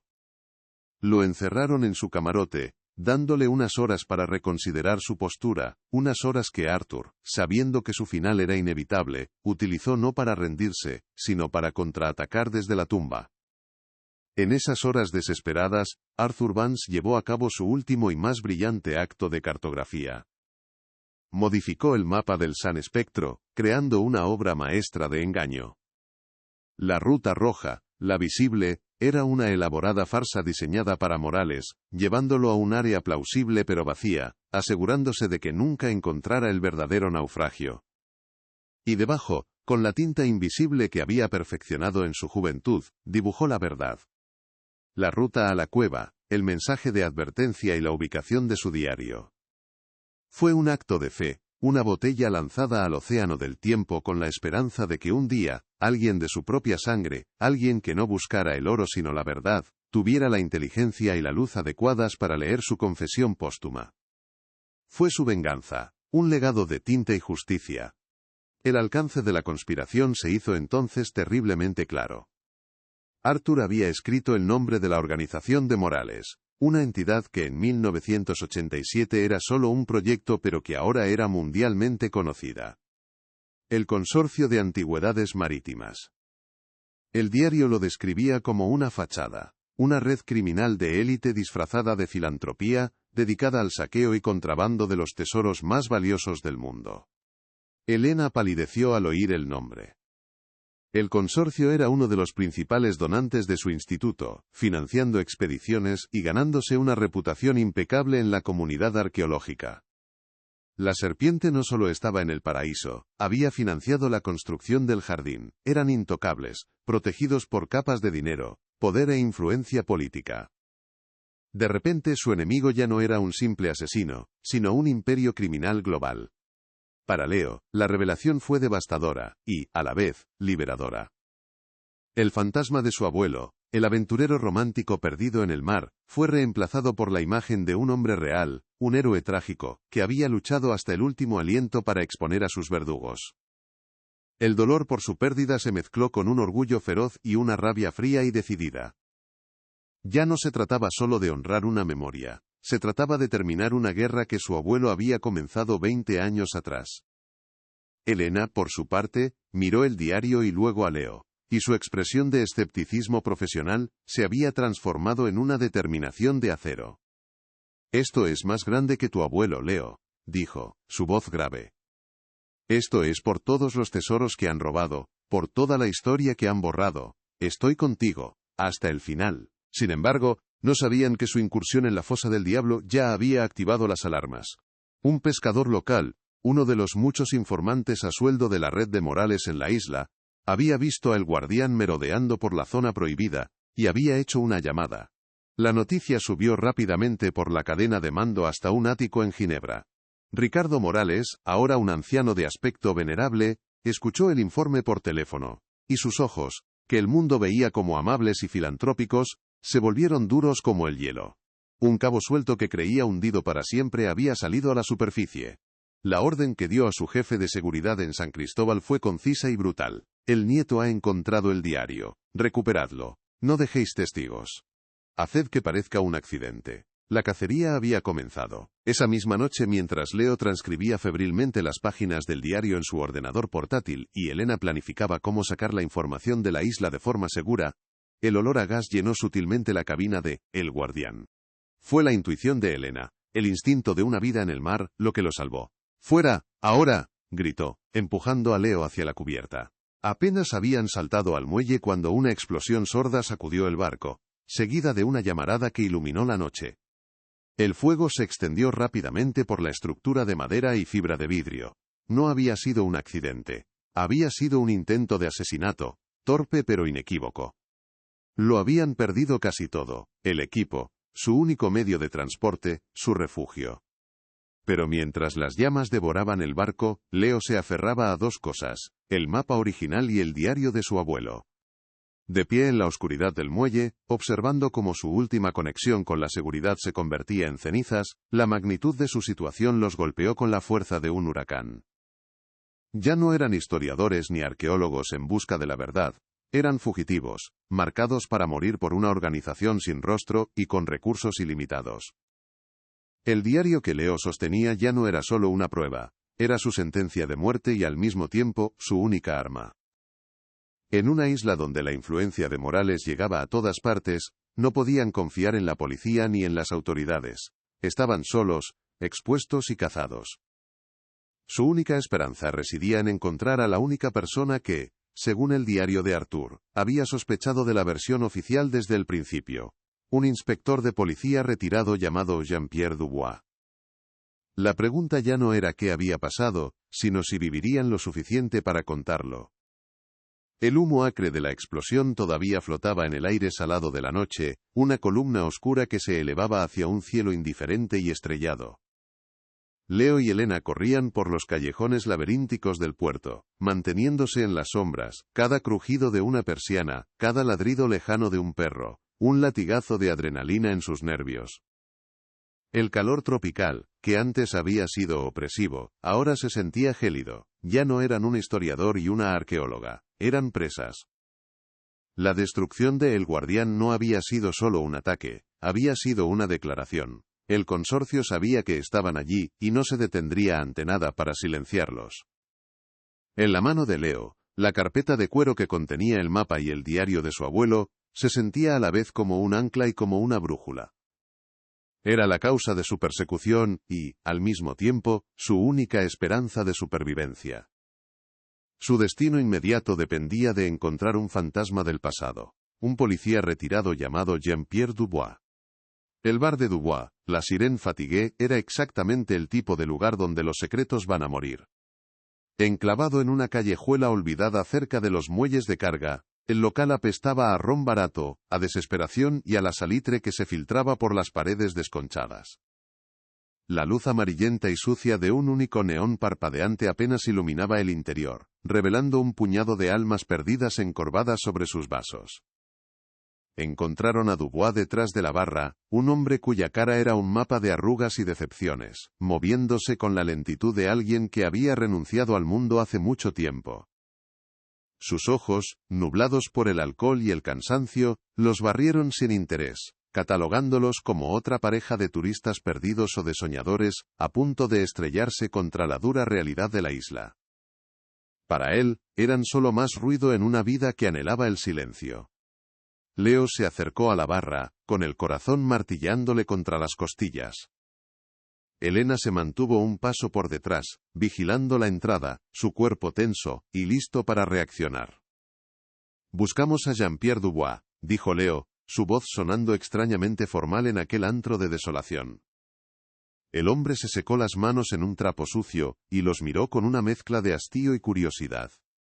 «Habláis con él, ¿qué queréis?» «Si es por un mapa del tesoro, os habéis equivocado de lugar. Aquí solo servimos olvido en botella». Su voz era grave y áspera, como la grava bajo una bota. La coraza de cinismo que lo rodeaba parecía impenetrable, forjada a lo largo de décadas de ver cómo las esperanzas de los hombres se ahogaban en las mismas aguas que ahora los amenazaban a ellos. Era un hombre que había visto demasiado para creer en algo y mucho menos en ellos. Fue entonces cuando Leo pronunció las palabras que actuaron como una llave en una cerradura oxidada. «Mi nombre es Leo Vance. Soy el nieto de Arthur Vance». Un músculo se contrajo en la mandíbula de Dubois. El nombre pareció remover algo profundo en su memoria, una vieja herida que nunca había cicatrizado del todo. Pero la verdadera reacción llegó cuando Leo añadió, en un susurro apenas audible. «Y él me dejó un mensaje. Un mensaje sobre Ricardo Morales y una organización llamada, el Consorcio de Antigüedades Marítimas». Los ojos nublados de Dubois se aclararon de repente, enfocándose en Leo con una intensidad que lo sobresaltó. Sin decir una palabra más, el viejo inspector levantó una sección de la barra y les hizo un gesto brusco para que lo siguieran a la trastienda, un pequeño almacén abarrotado y polvoriento que se convirtió en su santuario y, a la vez, en su celda. En la seguridad relativa de la trastienda, con la puerta cerrada con llave, el relato de Dubois comenzó a fluir. Un torrente de frustración contenido durante 20 años. Recordaba el caso Vance como si fuera ayer. La presión de sus superiores en la capital. Las llamadas insistentes para que aceptara la versión oficial de la tormenta. «Nunca me cuadró», dijo, su voz resonando con la amargura de una injusticia antigua. Una tormenta tan violenta debería haber dejado un campo de escombros de kilómetros. Pero no encontramos nada. Ni un trozo de madera ni un chaleco salvavidas. El vagabundo, simplemente se desvaneció. Era demasiado limpio, demasiado conveniente. Me ordenaron cerrar el expediente y mirar hacia otro lado. Y como un idiota, obedecí. Cada palabra era una confesión. La admisión de una cobardía que lo había perseguido durante 2 décadas. Con un esfuerzo que pareció costarle, Dubois se arrodilló y sacó una caja de metal oxidada de debajo de una pila de cajas de ron. Era su archivo personal, el caso que oficialmente nunca había existido. Sus dedos temblorosos rebuscaron entre papeles amarillentos y fotografías descoloridas hasta que encontró lo que buscaba, una nota escrita a mano en una servilleta de papel. «Esto es de uno de mis informantes, un viejo pescador ya fallecido», explicó. Vio el yate de Morales, el Serafina, anclado cerca del borde de la fosa del Diablo. No fue durante la búsqueda, sino 3 días después de que se cancelara oficialmente. La versión de Morales fue que estaba allí para lanzar una corona de flores en memoria de su amigo. Pero mi informante juró que vio a la tripulación subiendo a bordo cajas pesadas desde una lancha neumática, y que el yate no se dirigía hacia la costa sino mar adentro, hacia aguas internacionales. La revelación de Dubois cayó en la habitación como una piedra en un pozo silencioso. Elena, con su conocimiento enciclopédico de las cartas náuticas de la zona, trazó la ruta mentalmente. «Ese rumbo no tiene sentido si volvía al puerto», afirmó con una certeza escalofriante. «Pero es la ruta perfecta para un encuentro en alta mar. Para transferir un cargamento ilegal, por ejemplo. O para deshacerse de cuerpos sin dejar rastro». La historia oficial se desmoronó por completo, reemplazada por una imagen mucho más siniestra. Morales no estaba de luto, estaba supervisando la fase final de su operación, borrando las últimas pruebas de su traición. El asesinato de Arthur Vance no había sido un acto impulsivo de codicia, sino una operación meticulosamente planificada y ejecutada con una precisión militar, con un encubrimiento que llegaba hasta las más altas esferas. La red de corrupción se extendía mucho más allá de lo que habían imaginado. Dubois les contó cómo el jefe de policía de la isla en 1987, un hombre con deudas de juego, Fue ascendido a un puesto burocrático en la capital apenas un mes después de cerrar el caso Vance. Se retiró un año después a una villa de lujo en la costa que estaba muy por encima de sus posibilidades. Morales no solo compró el silencio de unos pocos matones, dijo Dubois con amargura, compró el sistema, compró la justicia. Y por lo que parece, su influencia no ha hecho más que crecer en estos 20 años. La isla que parecía un paraíso era en realidad un feudo privado, un lugar donde la ley era un producto que se compraba y se vendía, y ellos acababan de declararle la guerra al dueño del casino.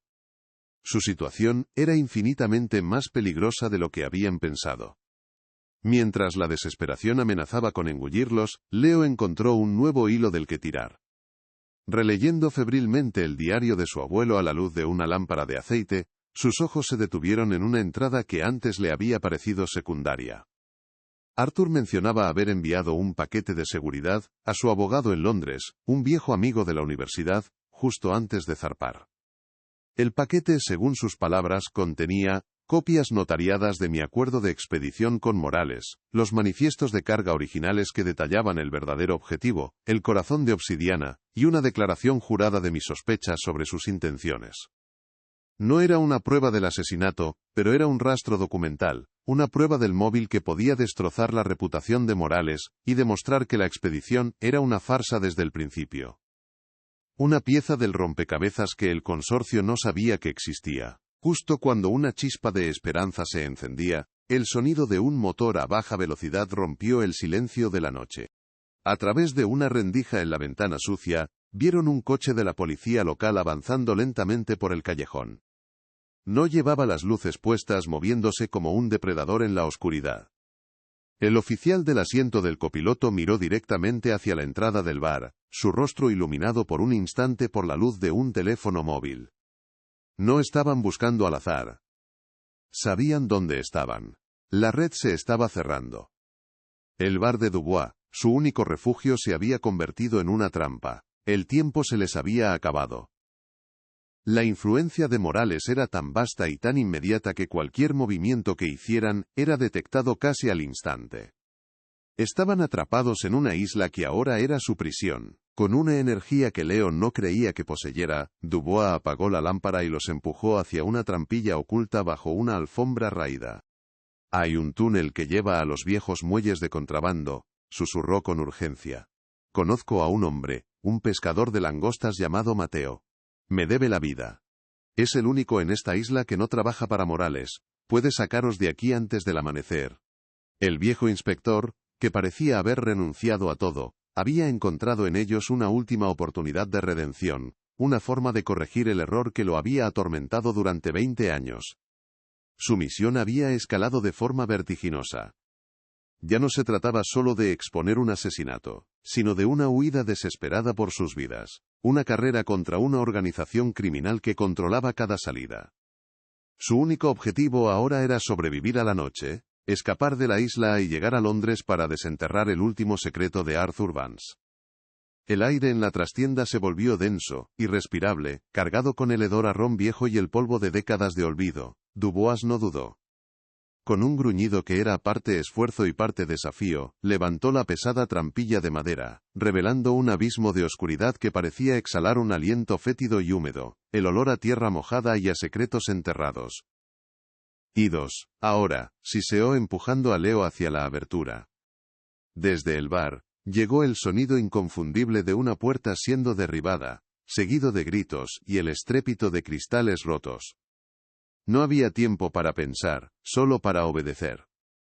Leo, con el diario de su abuelo presionado contra su pecho como un talismán, se deslizó por el agujero, cayendo en una oscuridad fría y absoluta que lo envolvió por completo. El mundo de la superficie, con sus luces y sus ruidos violentos, se desvaneció, reemplazado por el silencio cavernoso de las entrañas de la isla.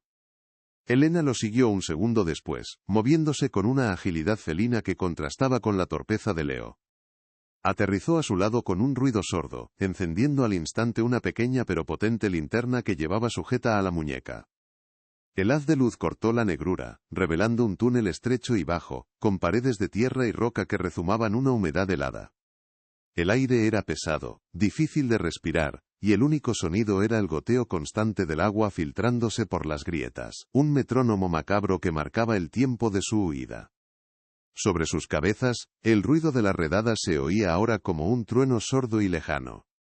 Dubois fue el último en bajar, cerrando la trampilla sobre ellos con un golpe seco que resonó en el pasadizo, sellando su única vía de escape y sumergiéndolos en un laberinto del que no sabían si saldrían con vida. El túnel era una reliquia de una época de piratas y contrabandistas, una vena secreta que serpenteaba bajo los cimientos del puerto. El suelo era irregular y resbaladizo, cubierto por un lodo pegajoso que se adhería a sus zapatos, haciendo cada paso un esfuerzo consciente. Elena tomó la delantera, su haz de luz barriendo las paredes, buscando las marcas casi invisibles que indicaban el camino correcto en las bifurcaciones. Leo la seguía de cerca, tropezando en la oscuridad, sintiendo el pánico subir por su garganta como una bilis amarga. Su mente, acostumbrada a la lógica ordenada de los archivos, se rebelaba contra este caos primordial. Cada sombra parecía un enemigo, cada sonido del agua un paso de sus perseguidores.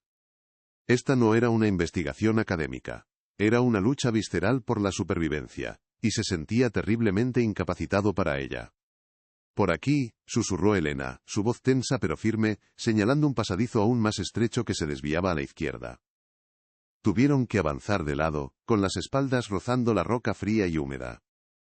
El olor a salitre se intensificó, una promesa de que el mar estaba cerca, pero también trajo consigo un nuevo sonido, uno que heló la sangre de Leo, el eco de voces lejanas y el chapoteo de botas en el agua, viniendo de la dirección por la que habían llegado. No estaban imaginándolo, sus perseguidores conocían los túneles. La red no solo se había cerrado sobre el bar, sino que se extendía por debajo de la tierra, como las raíces de un árbol venenoso. La esperanza de una huida limpia se evaporó, reemplazada por la certeza de que ahora estaban siendo cazados en la oscuridad. El pánico dio paso a la adrenalina pura. Ya no caminaban, corrían, agachados para no golpearse la cabeza contra el techo bajo. El haz de la linterna de Elena rebotaba frenéticamente en las paredes, creando un espectáculo de sombras danzantes y aterradoras. El sonido de sus perseguidores se hacía más fuerte, más cercano. Podían oír sus gritos ahogados, órdenes ladradas en español que el túnel distorsionaba hasta convertirlas en gruñidos inhumanos. El corazón de Leo latía con una violencia que le dolía en el pecho, y el aire que entraba en sus pulmones quemaba. En ese momento, la figura idealizada de su abuelo, el intrépido explorador, se le antojó una burla cruel. Él no era un aventurero. Era un ratón de biblioteca atrapado en una pesadilla, corriendo a ciegas hacia un destino incierto, arrastrando consigo la verdad que podría matarlos a todos. Fue entonces cuando Dubois tropezó, cayendo con un ruido sordo y un gemido de dolor. Al intentar levantarse, su rostro se contrajo en una mueca de agonía. El tobillo estaba roto o gravemente torcido. La cruda realidad de la situación se impuso con una claridad brutal. No podía seguir. Era un peso muerto, un ancla que los arrastraría a todos al fondo. Miró a Leo y a Elena, y en sus ojos cansados ya no había desesperación, sino una calma extraña y resoluta. «Seguid», ordenó, su voz áspera pero inquebrantable. «Yo los detendré. Os daré tiempo». Elena protestó, intentando ayudarlo a ponerse en pie, pero él la apartó con una fuerza sorprendente. El hombre que había vivido 20 años con la vergüenza de su inacción, había encontrado finalmente su momento de redención. «No hay tiempo para discutir», dijo Dubois apoyándose contra la pared del túnel y sacando de su chaqueta un viejo revólver oxidado, un fantasma de su vida pasada como policía. «Leo, tu abuelo era un buen hombre. Terminad lo que él empezó. Haced que su muerte signifique algo». Sus ojos se encontraron con los de Leo en la penumbra, y en esa mirada, el joven historiador vio el peso de 2 décadas de arrepentimiento. No era una petición, era un testamento. «Ahora largo de aquí». Con el corazón hecho pedazos, Leo agarró el brazo de Elena y la arrastró por el túnel, sin atreverse a mirar atrás. El sacrificio de Dubois era un regalo terrible, pagado con la única moneda que le quedaba, y no podían permitirse el lujo de desperdiciarlo. Era la única oportunidad que tendrían. Mientras corrían, el sonido de su propia respiración jadeante ahogó casi por completo lo que sucedía a sus espaldas. Pero no pudieron evitar oírlo. Primero, un grito de desafío de Dubois, seguido de la llegada de sus perseguidores. Luego, el estallido ensordecedor de un disparo en el espacio confinado. Un trueno que pareció hacer vibrar las mismas rocas a su alrededor. Un segundo disparo. Un grito de dolor. Y después, un silencio abrupto y antinatural, más aterrador que cualquier ruido. No necesitaron preguntar qué había pasado. El viejo inspector había cumplido su promesa. Había comprado su libertad con su vida, convirtiéndose en el último guardián de un secreto que ahora pesaba sobre sus hombros con la gravedad de una lápida. El dolor y la rabia impulsaron a Leo a seguir corriendo, con las lágrimas mezclándose con el sudor en su rostro. Finalmente una ráfaga de aire fresco y salado golpeó sus caras. Vieron una tenue luz grisácea al final del pasadizo, la salida. Emergieron a trompicones en un pequeño muelle de madera podrida, oculto en una cala rocosa que olía a pescado y a algas. La luna se reflejaba en las aguas tranquilas y oscuras, y amarrado al muelle, un pequeño barco de pesca se mecía suavemente. Una figura solitaria estaba de pie junto a él. Un hombre de piel curtida y rostro impasible que los observaba llegar. Mateo. El pescador de langostas. Por un instante, una oleada de alivio casi los hizo caer de rodillas. Lo habían logrado. Estaban a salvo. Pero el paraíso, como habían aprendido de la manera más cruel, siempre ocultaba una serpiente. Justo cuando iban a subir al barco, una figura emergió de las sombras detrás de unos viejos bidones de aceite. Era uno de los policías que habían visto fuera del bar, un hombre corpulento con una sonrisa cruel y una pistola en la mano. El viejo Dubois era más valiente de lo que pensaba, dijo con una voz burlona. Pero los juegos se han acabado. Dadme el diario. Mateo, el pescador, se tensó, pero el hombre armado le apuntó directamente a la cabeza. Estaban atrapados, a un paso de la libertad, con la muerte mirándolos a la cara. El alivio se transformó en un terror helado. Todo el sacrificio de Dubois, toda su carrera desesperada, había sido en vano. El consorcio siempre estaba un paso por delante. En ese instante, algo se rompió dentro de Leo. El historiador asustado, el académico abrumado, desapareció, reemplazado por una furia fría y primigenia. Mientras el hombre se regodeaba, con la atención dividida entre ellos y Mateo, Leo vio su oportunidad. A su lado había una pesada red de pesca, llena de plomos de metal.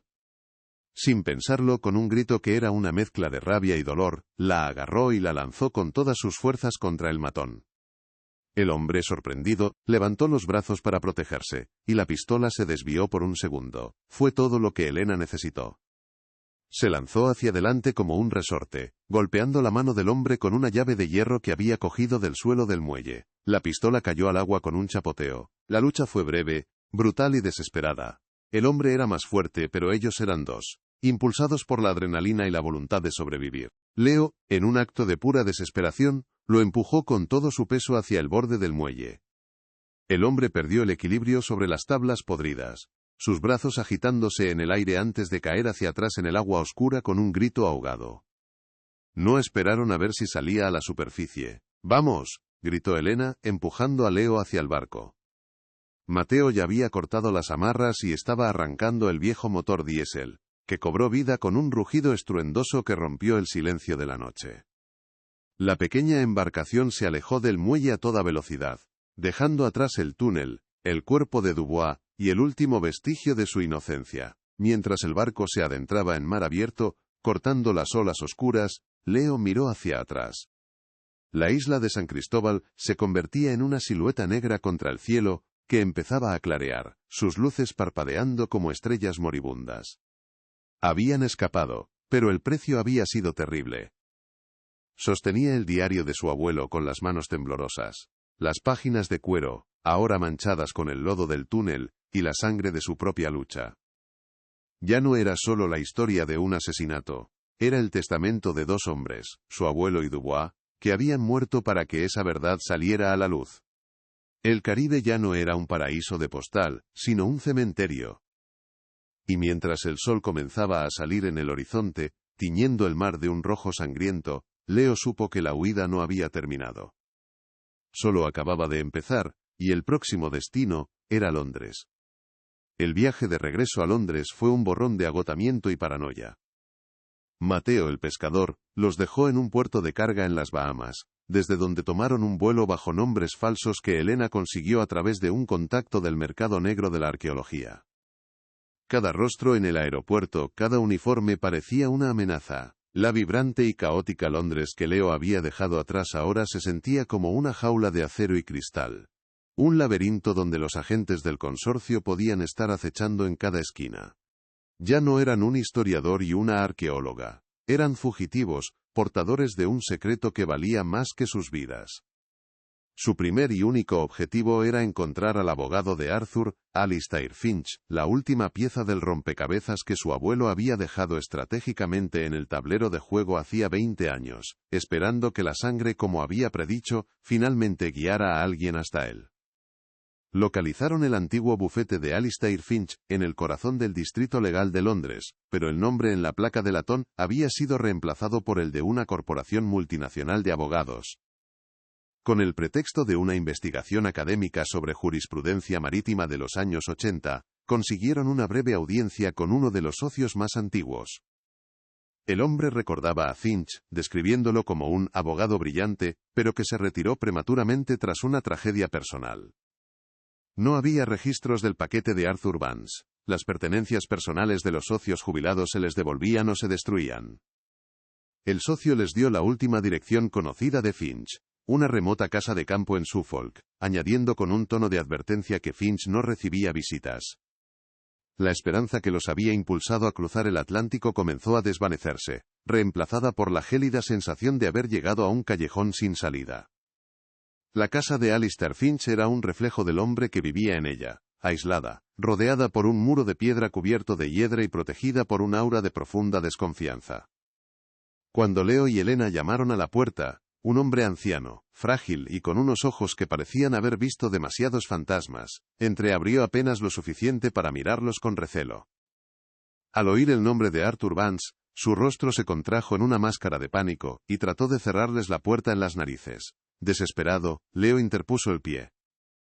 Finch, con la voz temblorosa por un miedo antiguo, les contó que poco después de la desaparición de Arthur, recibió amenazas anónimas. Las ignoró hasta que su esposa sufrió un accidente de coche, que la dejó postrada en una silla de ruedas de por vida. Sabía que había sido una advertencia de Morales. Juró que había destruido el paquete de Arthur para proteger a su familia, y les suplicó que se marcharan y lo dejaran en paz con sus fantasmas. En un último acto de desesperación, Leo llamó a su abuela. Le explicó la situación, el miedo de Finch, la historia del accidente. Isabella, cuya voz había ganado una nueva fuerza de acero desde que conoció la verdad, le pidió que le pasara el teléfono a Alistair. Lo que siguió no fue una conversación, sino una evocación. Isabella no apeló a su deber como abogado, sino a su memoria como amigo. Le habló de las noches que pasaron juntos en la universidad, de cómo Arthur siempre lo consideró la persona más valiente que conocía, la única en la que confiaría su vida y su legado. Le habló de un hombre que no murió en una tormenta, sino que fue asesinado por defender lo que era correcto. Lentamente, a través de las lágrimas de Isabella, las barreras de miedo que Alistair había construido durante 20 años comenzaron a derrumbarse, revelando al hombre leal que Arthur Vance había conocido. Con un sollozo ahogado, Finch los dejó entrar. Los condujo a su estudio, una habitación congelada en el tiempo, y activó un mecanismo oculto en una estantería. Detrás de una falsa pared de libros encuadernados en cuero, apareció una caja fuerte. De su interior, extrajo una cartera de cuero sellada, cubierta por el polvo de 2 décadas. Era el paquete. Dentro, los documentos eran un arma esperando a ser disparada. El contrato original que mencionaba explícitamente el corazón de obsidiana. Los manifiestos de carga que no cuadraban con una expedición de oro español. Y una carta manuscrita de Arthur, fechada 2 días antes de su partida, donde detallaba con una claridad escalofriante sus sospechas sobre Ricardo Morales y el sindicato de saqueadores que estaba formando.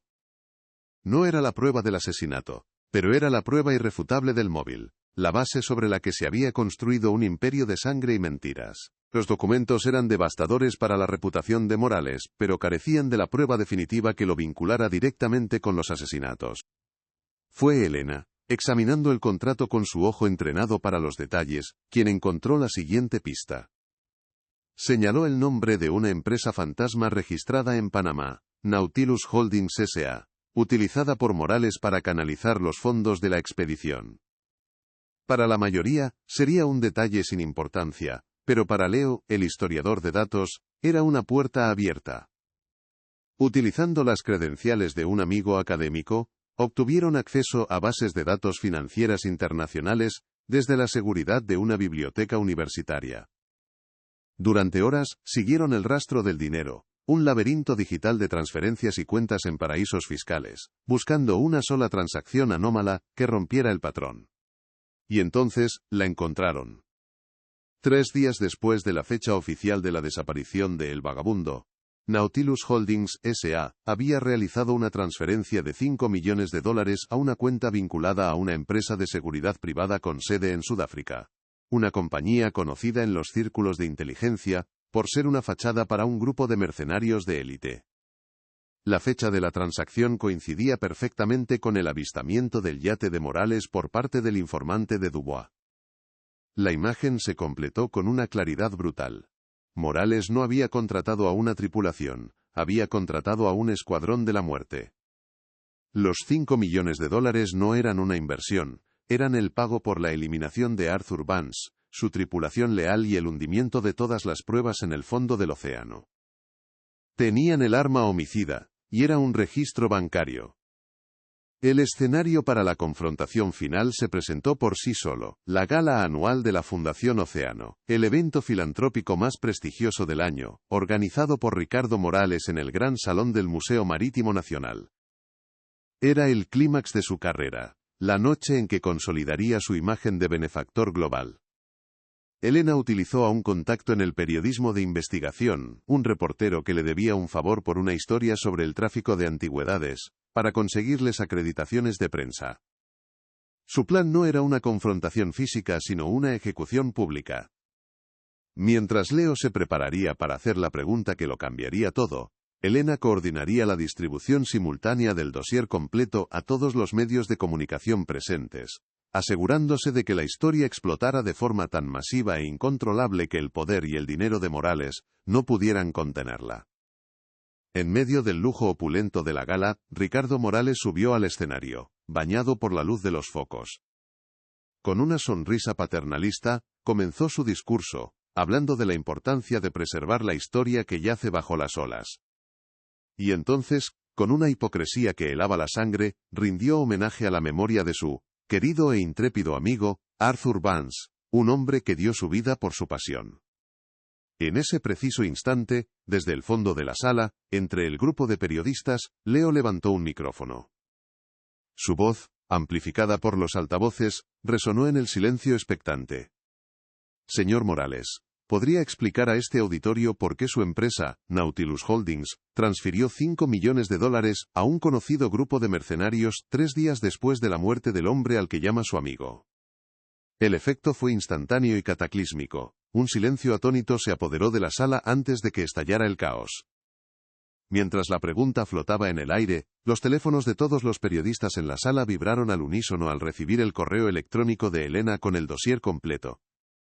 En las pantallas gigantes detrás de Morales, que momentos antes mostraban imágenes de delfines y arrecifes de coral, un aliado de Elena en el equipo técnico del museo proyectó las imágenes escaneadas, la carta de Arthur, el contrato del corazón de obsidiana, y finalmente el extracto bancario de la transferencia a los mercenarios. La máscara de filántropo de Ricardo Morales se hizo añicos ante los ojos del mundo, retransmitido en directo por varias cadenas de televisión. Su rostro pasó de la confusión a la incredulidad y finalmente a una rabia impotente y desnuda. La seguridad privada de Morales intentó abrirse paso para llegar hasta Leo, pero ya era demasiado tarde. Estaba rodeado por un muro de cámaras y micrófonos, cada periodista gritando preguntas. La policía metropolitana, alertada por el contacto de Elena momentos antes de que todo comenzara, irrumpió en la gala. En medio de un torbellino de flashes, detuvieron a un Ricardo Morales balbuceante y desencajado para interrogarlo. La caída fue fulminante. Las revelaciones desencadenaron una tormenta mediática y judicial a nivel mundial. Los activos del consorcio fueron congelados, sus miembros en varios países fueron arrestados, y su red de corrupción, construida con meticulosa paciencia durante 20 años, se desmoronó en cuestión de horas. El imperio que comenzó con un asesinato en el Caribe terminó con una pregunta en una gala en Londres. Unas semanas más tarde, en un acantilado de Cornualles azotado por el viento, Leo y su abuela Isabella arrojaron una corona de flores al mar embravecido. Era el funeral que Arthur Vance nunca tuvo. Por primera vez en 2 décadas, el dolor de Isabella no estaba mezclado con la incertidumbre, sino con la paz del cierre. Abrazó a Leo, y en ese gesto silencioso, le dio las gracias no solo por vengar a su marido, sino por devolverle su memoria intacta, la del héroe que siempre supo que era. En ese momento, de pie frente al mar que había definido a su familia, Leo sintió que el peso del legado de su abuelo se transformaba.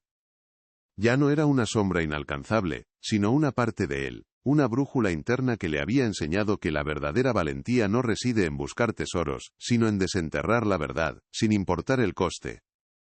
La resolución final llegó meses después, cuando un equipo internacional de recuperación, guiado por las coordenadas exactas del diario de Arthur, localizó los restos de El Vagabundo.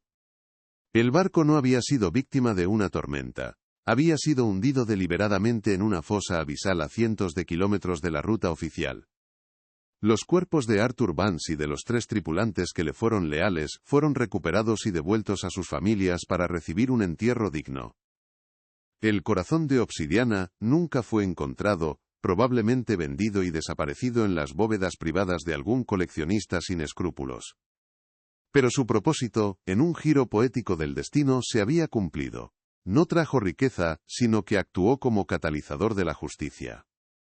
El mapa, el objeto que lo empezó todo, fue donado por Leo al museo donde Morales fue expuesto. Sus 2 rutas, una de codicia y otra de verdad, sirviendo como un recordatorio eterno de que algunos secretos se niegan a permanecer hundidos para siempre. El polvo se había asentado, tanto en los tribunales internacionales como en el abarrotado estudio de Leo en Londres, pero el espacio ya no parecía el mismo. Las paredes, antes un refugio contra el mundo, ahora se sentían restrictivas, demasiado pequeñas para contener la vastedad de las experiencias que había vivido. Él mismo había cambiado. El historiador metódico y temeroso que había entrado en aquella casa de subastas se había disuelto en las aguas del Caribe, reemplazado por un hombre que había mirado a la muerte a los ojos y había salido del otro lado con un propósito forjado en la justicia y el sacrificio. El mapa del San Espectro seguía sobre su escritorio, pero ya no era un portal a un pasado idealizado. Ahora era un espejo, un reflejo de su propia transformación, un testamento de que la historia no solo se estudia, sino que a veces, hay que vivirla para poder escribir su verdadero final, un final que exigía coraje. A miles de kilómetros de distancia, en San Cristóbal, Elena Santiago continuaba su trabajo, pero con una nueva luz en los ojos. La caída del consorcio había liberado a su instituto de las garras de un mecenazgo corrupto, convirtiéndolo en un verdadero bastión de la arqueología ética. La financiación ahora provenía de fundaciones legítimas, atraídas por la integridad que ella y Leo habían demostrado. Hablaba con Leo cada semana, su amistad cimentada no solo en el peligro compartido, sino en un profundo respeto mutuo.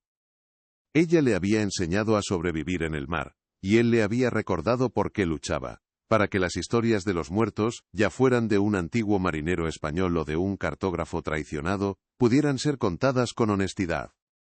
Juntos, habían demostrado que la ciencia y la historia, cuando se unen por una causa justa, pueden mover montañas y vaciar océanos de mentiras. El escándalo del Consorcio de Antigüedades Marítimas se convirtió en una leyenda en los círculos del arte y las finanzas, una historia con moraleja sobre cómo la avaricia, sin importar cuán sofisticada sea su fachada, termina por devorarse a sí misma. Las investigaciones se ramificaron por todo el mundo, destapando redes de contrabando, sobornos a funcionarios, y el saqueo sistemático de yacimientos arqueológicos desde Egipto hasta Perú. La caída de Ricardo Morales fue el derribo de la primera ficha de un dominó que recorrió el planeta, limpiando al menos temporalmente, los rincones más oscuros del mercado del patrimonio. El nombre de Arthur Vance, antes asociado a una tragedia romántica, se convirtió en un símbolo de integridad, el hombre cuya última obra no fue un mapa hacia el oro, sino una brújula moral que reorientó a todo un sector, demostrando que ninguna mentira puede durar para siempre. Fiel a su nueva comprensión del legado, Leo no conservó el mapa. Semanas después del juicio, en una ceremonia sobria y cargada de significado, lo donó al Museo Marítimo Nacional, La misma institución donde la verdad había salido a la luz de forma tan explosiva. Ahora descansa en una vitrina climatizada, no en la sección de tesoros y leyendas, sino en una exposición permanente sobre la ética en la exploración. Bajo una iluminación especial, un interruptor permite a los visitantes activar una luz ultravioleta, revelando la ruta secreta y el mensaje desesperado de Arthur. La tinta azul, antes un secreto, es ahora una lección para el mundo. El mapa se ha convertido en la metáfora perfecta de la historia. Una superficie que cuenta una mentira aceptada, y unas profundidades ocultas que guardan una verdad mucho más compleja y a menudo, más peligrosa. El cuerpo de Arthur Vance descansa ahora en el pequeño cementerio de Cornualles, en una tumba con vistas al mar que tanto amó. Leo la visita a menudo, no con el peso de un misterio sin resolver, sino con la serena gratitud de un nieto que ha cumplido una promesa. El diálogo silencioso que comenzó en un estudio polvoriento de Londres bajo una luz violeta había concluido. Arthur ya no era un fantasma que atormentaba a su familia con su ausencia, sino una presencia serena, un antepasado cuyo coraje final había trascendido el tiempo para inspirar a las generaciones futuras. Isabella, su abuela, encontró por fin la paz, su duelo transformado de una herida abierta a una cicatriz de honor. El nombre Vance ya no era sinónimo de pérdida sino de una resiliencia inquebrantable, la prueba de que los lazos de sangre pueden ser un ancla en la peor de las tormentas. Leo comprendió entonces el verdadero significado de las últimas palabras de su abuelo: confía solo en la sangre. No se refería únicamente al linaje familiar, sino a algo más profundo, a la esencia misma del carácter. Confiaba en que alguien con su misma integridad, con su misma pasión por la verdad, encontraría el camino. Y Leo había encontrado esa misma sangre en aliados inesperados. En la lealtad feroz de Helena, una mujer que arriesgó con acento agudo su vida por la historia de un extraño. E incluso en el sacrificio redentor de Jean-Pierre Dubois, un hombre que pagó con su vida el error de haber guardado silencio. La sangre, al final, no era una cuestión de ADN sino de espíritu. Era la comunidad invisible de aquellos que se niegan a permitir que la oscuridad gane, una familia forjada no por el nacimiento, sino por la elección valiente de hacer lo correcto. La victoria, sin embargo, dejó cicatrices imborrables. La imagen del cuerpo de Dubois en aquel túnel húmedo y oscuro perseguiría a Leo para siempre. Un recordatorio constante del precio de la justicia. La violencia que habían experimentado los había despojado de una capa de inocencia que nunca recuperarían. El mundo, ahora que conocían a los monstruos que se escondían bajo su superficie civilizada, parecía un lugar mucho más frágil y peligroso. No había un final de cuento de hadas donde los héroes se marchan ilesos hacia la puesta de sol. Había un final real, complejo y agridulce, donde la paz se había ganado a un coste terrible. Habían honrado a los muertos, pero una parte de ellos mismos también había muerto en el proceso, enterrada en las profundidades del Caribe, junto a los secretos que habían desenterrado. El viaje había cambiado a Leo para siempre. Dejó su puesto en el archivo, incapaz de volver a una vida de observación pasiva. Ahora colabora con organizaciones internacionales, utilizando su extraordinaria habilidad para encontrar patrones en datos históricos y financieros para rastrear artefactos robados y exponer redes criminales. La caída del consorcio dejó un vacío de poder, y se rumorea que el corazón de obsidiana sigue ahí fuera, un objeto de poder que muchos aún codician. Y esto fue solo el principio de algo mucho más grande. Si esta historia de coraje y verdad te ha cautivado, asegúrate de suscribirte y activar las notificaciones, porque hay muchos más secretos hundidos esperando a ser descubiertos.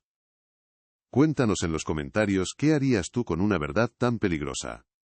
Al final, Leo Vance aprendió la lección más importante que su abuelo le había dejado, una que no estaba escrita en ninguna tinta, visible o invisible. Comprendió que los mapas más valiosos no son los que guían hacia un tesoro escondido, sino aquellos que, en el proceso de ser descifrados, nos revelan el camino hacia nosotros mismos. Porque algunas verdades, al igual que ciertas tintas, no se desvanecen con el tiempo.